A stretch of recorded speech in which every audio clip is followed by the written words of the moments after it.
অবশেষে খুঁজে পাওয়া গেল সেই ব্যক্তিকে যে কিনা পলাশ সাহার ফোনে শেষ বার্তা পাঠিয়েছিল।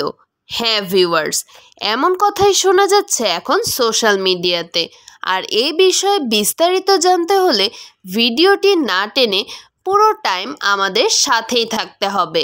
Hello viewers, welcome to viral video channel. আপনারা যারা আমাদের চ্যানেলের রেগুলার ভিউয়ার তারা নিশ্চয়ই কিছুদিন আগে একটি ভিডিও দেখেছিলেন যে পলাশ সাহার ফোনে শেষ মেসেজ এমন কী সংকেত দিচ্ছে যার কারণে পলাশ সাহার এই ঘটনার তদন্তে নতুন মোড় এসেছে। আর সেখানেই আমরা বলেছিলাম পলাশ সাহার ফোনে আসা শেষ মেসেজটিতে কী লেখা ছিল। যারা সেই ভিডিওটি দেখেননি আশা করি আমাদের চ্যানেল থেকে আবার দেখে নেবেন সেই ভিডিওটি। আর আপনাদের সুবিধার্থে আমি আরেকবার বলে দিচ্ছি পলাশ সাহার ফোনে আসা সেই শেষ মেসেজটিতে কী লেখা ছিল। তার সেই মেসেজে লেখা ছিল, সময় আসলে যেতে হবে, সঙ্গে থাকলে নথি, মা স্ত্রী সবাই থাকবে, থামবে জীবনের গতি।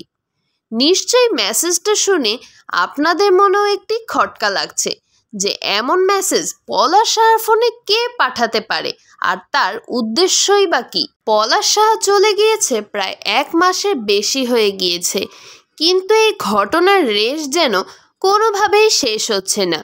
দিনকে দিন নতুন তথ্য মাথা চাড়া দিয়ে উঠছে। আর এইসব নতুন চমকপ্রদ ঘটনা নিয়ে আমাদের দর্শকদেরও যেন কৌতূহলের শেষ নেই। তাই তো আমরা সোশ্যাল মিডিয়ায় পাওয়া যে কোনো ধরনের তথ্য নিয়ে আপনাদের সামনে হাজির করি নতুন ধরনের ভিডিওর এই পর্যায়ে আপনাদের বলতে চাই, পলাশ সাহার ভিডিওগুলোতে আপনারা যেভাবে আমাদের সাপোর্ট দিয়ে যান অন্যান্য নিউজ ভিডিওগুলোতেও একটু সেভাবে ভালোবাসা দিয়ে যাবেন, কারণ আপনাদের একটা লাইক এবং কমেন্ট আমাদেরকে নতুন ভিডিও বানানোর জন্য অনুপ্রেরণা দেয়। আশা করি আপনারা সেই বিষয়টি বুঝতে পারবেন। তাহলে চলুন আবার মূল ঘটনায় ফিরা যাক। পলাশ সাহার ফোনে আসা শেষ মেসেজটিকে কেন্দ্র করে বেশ কিছুদিন ধরেই তদন্ত বিভাগ এ বিষয় নিয়ে খোঁজ লাগিয়ে যাচ্ছে যে নম্বরটা কার এবং কোথা থেকে সেই মেসেজ এসেছে। পলাশ সাহার এই কর্মকাণ্ডের পর শোনা গিয়েছে তিনি নাকি ভারতীয় রয়ের এজেন্ট ছিল।